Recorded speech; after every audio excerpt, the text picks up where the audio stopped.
ఓం నమో నారాయణాయ. మాఘశుక్ల పక్షంలో వచ్చే పవిత్రమైన జయ ఏకాదశి గురించి తెలుసుకుందాం. ఈరోజు ఉపవాసం పాటించడం వల్ల పాప విమోచనం, మోక్షప్రాప్తి కలుగుతుందని పురాణాలు చెబుతున్నాయి.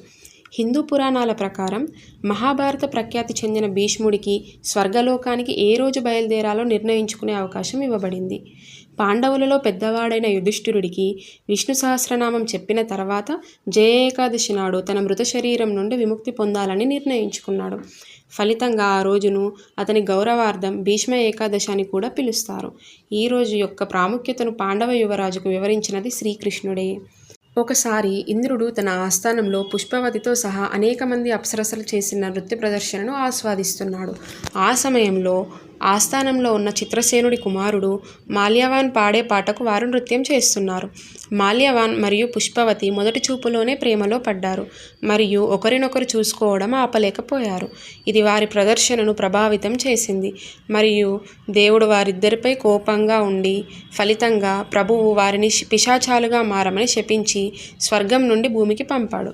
వారు చుట్టూ లక్ష్యం లేకుండా తిరుగుతూ చివరకు జయ ఏకాదశి రోజున హిమాలయాలకు చేరుకున్నారు. శిఖరం వద్ద చాలా చలిగా ఉంది మరియు వారిద్దరూ నిద్రపోలేకపోయారు. ఆ రోజు తినడానికి లేదా త్రాగడానికి ఏమీ లేకుండా వారు పగలు మరియు రాత్రి గడపవలసి వచ్చింది.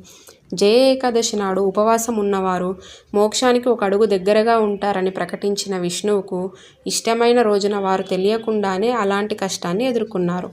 మరుసటి రోజు వారు మేల్కొన్నప్పుడు ఆ జంట తమ శాపం నుండి విముక్తి పొంది స్వర్గపు రూపాన్ని పొందారని కనుక్కున్నారు. మాల్యవాన్ మరియు పుష్పవతి ఇంద్రలోకానికి తిరిగి వచ్చి జయ ఏకాదశి యొక్క ప్రాముఖ్యతను ఇంద్రుడికి వివరించారు. అతను వారికి సంతోషకరమైన జీవితాన్ని ప్రసాదించాడు. ఈరోజు భక్తులు ఉపవాసం చేసి విష్ణు నామస్మరణ చేస్తారు. విష్ణు సహస్రనామ పారాయణం, భజనలు, తులసి దళం సమర్పణ చేస్తారు. ద్వాదశి రోజున పారాయణం చేసి ఉపవాసం విరమిస్తారు. జయ ఏకాదశి భక్తుల పాప విమోచనానికి, మోక్షప్రాప్తికి దారితీసే పవిత్రమైన రోజు. ఓం నమో నారాయణాయ.